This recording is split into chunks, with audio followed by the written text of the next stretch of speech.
Let's kick off with someone who's not only helping us host this event, but brings a wealth of legal insights to the stage. Andy Luck is a commercial litigator and partner here at MC. He's here to walk us through consumer issues with a regulatory and compliance framework. Particularly important when you're taking your products or services across the Tasman. Please welcome Andy. Right.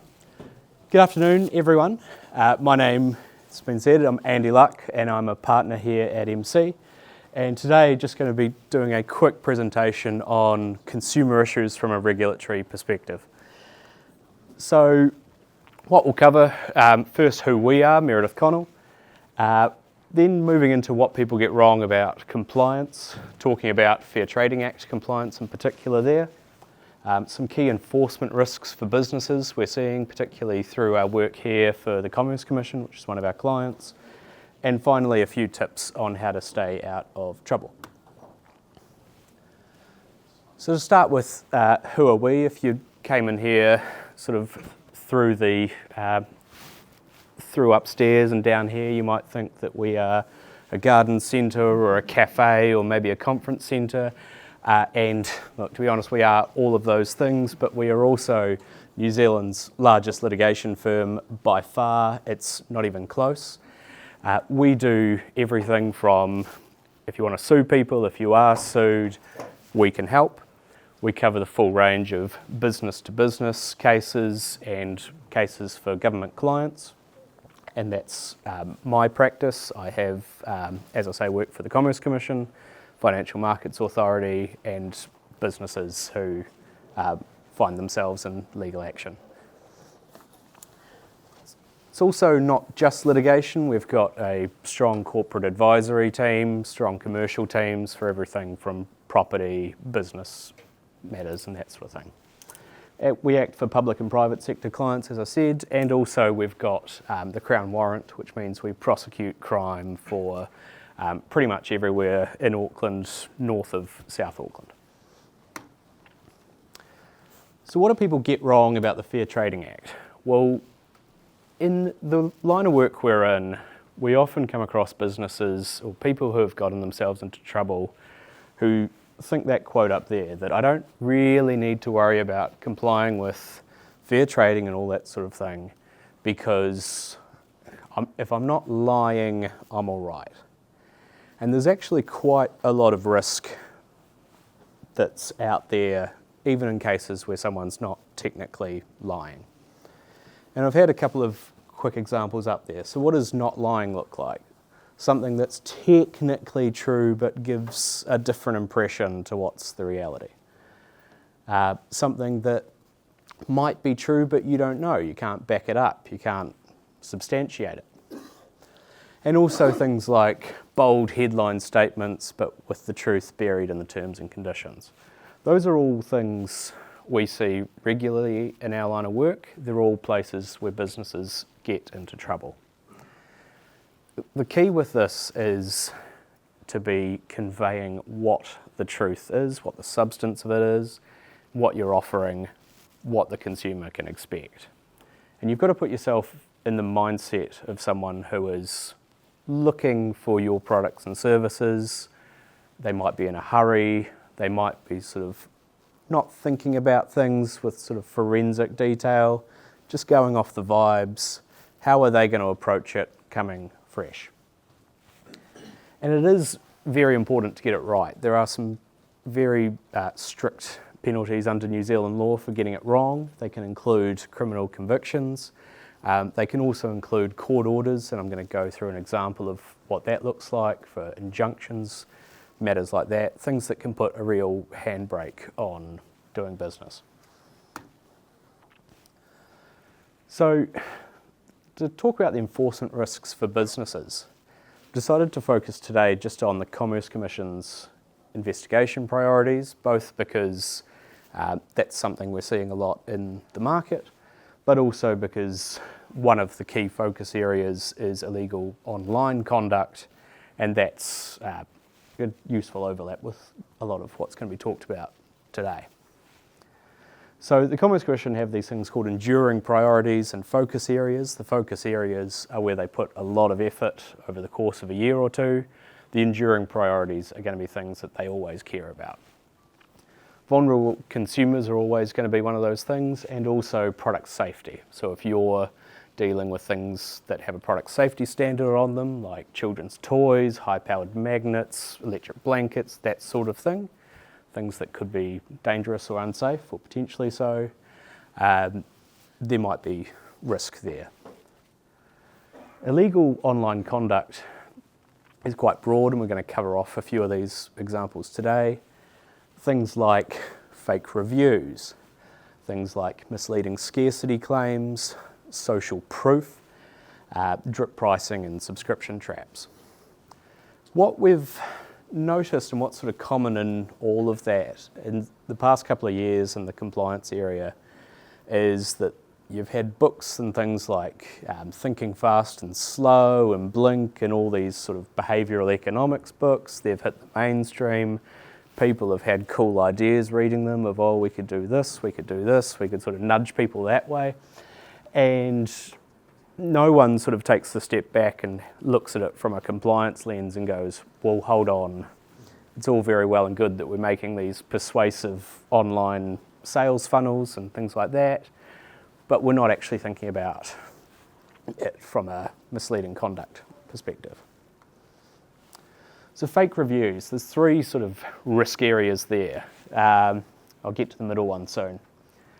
First one is being selective. So you see a website, it's got some reviews from some customers, but it turns out that they only publish the good ones, right? Misleading in that sort of sense, because if you go onto a website, you see a bunch of reviews, you assume that's all of the reviews.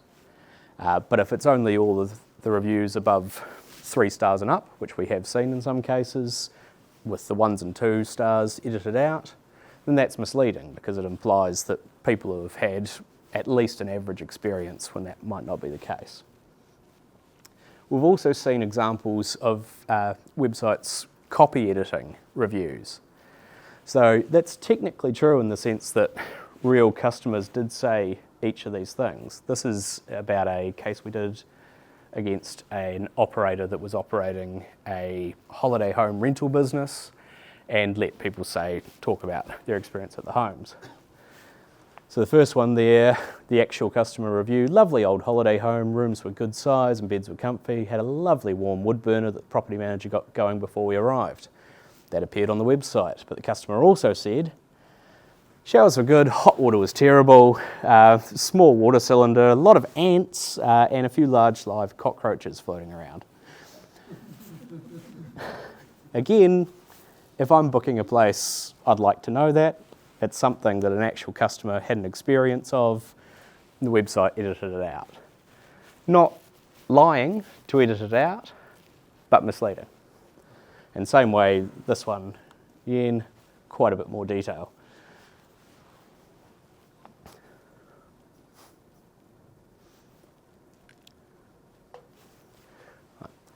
I probably wouldn't book that place. Final review conduct that we're seeing is self-authoring. So this is a case where a company will instruct staff or contractors or sort of friendly people to do reviews. And it may even be that the staff have tried the product and like it, but without disclosing that connection, without disclosing the fact that they're related to the company, it gives it that sort of social proof that a stranger's doing it, that we tend to trust more than if someone says, I'm an employee and I think the company's great. So again, even if that's their genuine view, not disclosing a relevant detail, that might well be misleading. Also things like scarcity claims. So one of the big cases we have done for the Commerce Commission is against an online ticket seller called Viagogo. They are headquartered in Switzerland. That doesn't matter at all in terms of New Zealand law. We were able to sue them in the High Court of Auckland and get orders against them. This is a screenshot from one page of their website. So they are a ticket reseller. They are not Ticketek, they're not Ticketmaster, they're not a primary seller in their own right.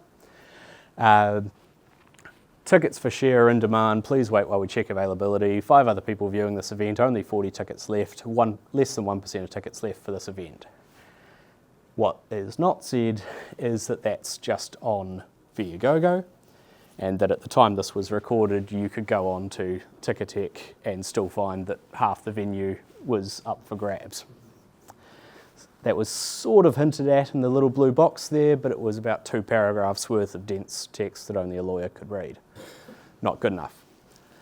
This was also a loading screen so while all these messages are popping up saying tickets selling fast, you'd have wee pop-ups going, someone just bought some tickets. A wee loading screen that took about a minute to go through, except it wasn't a loading screen, it was a video, and it was just there to create the sense of pressure, the sense of scarcity, the sense that I need to rush to complete a purchase. We said that was misleading and the High Court agreed. We also said that they didn't disclose that they were a reseller. They just said, well, less than 1% of tickets available in the venue. How do they know that unless they're official? They didn't. So there can be little subtleties that trip people up here. Now, when I was talking about the consequences of this, we took Viagogo to trial, we won, and one of the orders we got was that this disclaimer has to show up on their website until further order of the court. So that's not a conviction, that's not a monetary penalty, but everyone going onto the Viagogo website now sees, by order of the High Court in New Zealand, that text, and you've got to click it away to progress with your order. So the court can mandate that you do disclosure, and I think while that's absolutely necessary when you're dealing with a trader like the Viagogos of the world, it's not something that, from a seller perspective, you'd ever want to have ordered against you. So how to get it right? So first point there is have a fresh set of eyes, ask the right questions. And I've put a few of them up there. Can we back up what we're saying? Do we have some basis for it? Is it true? What's the overall impression? And not from well, we know our business, we understand what we mean. Talk to your grandma, talk to someone who doesn't know what you do, ask for their first impression of what this is. Is there a better way of saying this? And I think implicit in that is, are we going out on a limb a bit? Do we sort of know this is a half-truth and being honest with you about what's happening there? And so on. Tied in with that, I've put the 3 C's there because I think that if you've got a compelling product that you've got, or service that you've got confidence in, then there will be a credible message you can put out there that's going to be compliant as well, so 4 C's. But it's having that faith in what you're selling that allows you to have confidence. In the cases where we've seen, like the online, like the Booker Batch site, that was one where they didn't really have confidence. They were sort of thinking, well, we've got to have reviews, everyone else has reviews, and some of the reviews are bad, we won't lie, we'll just edit it back. That's a trap, and it can land you in serious trouble. I've also just put a shameless plug there. That's another way to help get it right as well.